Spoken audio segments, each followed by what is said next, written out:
تکبیر تشریق کیا ہے؟ اللہ اکبر، اللہ اکبر، لا الہ الا اللہ واللہ اکبر، اللہ اکبر وللہ الحمد۔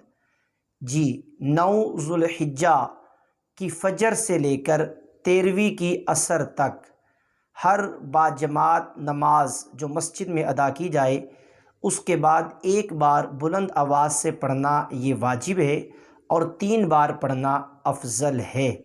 اور اس کا آغاز کہاں سے ہوا؟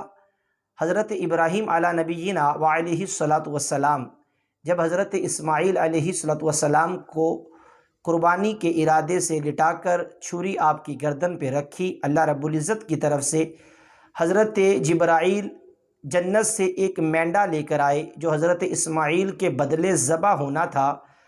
جب آپ آئے تو دیکھا کہ چھری حضرت اسماعیل کی گردن پر ہے۔ آپ نے بلند آواز سے پڑھا اللہ اکبر، اللہ اکبر۔ حضرت ابراہیم نے توجہ فرمائی تو آپ نے جواباً ارشاد فرمایا لا الہ الا اللہ واللہ اکبر۔ حضرت اسماعیل نے جب یہ منظر دیکھا تو آپ بھی پکار اٹھے اللہ اکبر وللہ الحمد۔ اللہ رب العزت کو یہ اپنے پیاروں کی ادا اتنی پسند آئی کہ رب کائنات نے امت مسلمہ پر قیامت تک کے لیے یہ جاری فرما دیا، واجب کر دیا کہ اب جب بھی 9 ذوالحجہ آئے اس کی فجر سے لے کر 13ویں کی عصر تک ہر فرض نماز کے بعد بلند آواز سے ایک مرتبہ یہی کلمات پڑھنا واجب ہے۔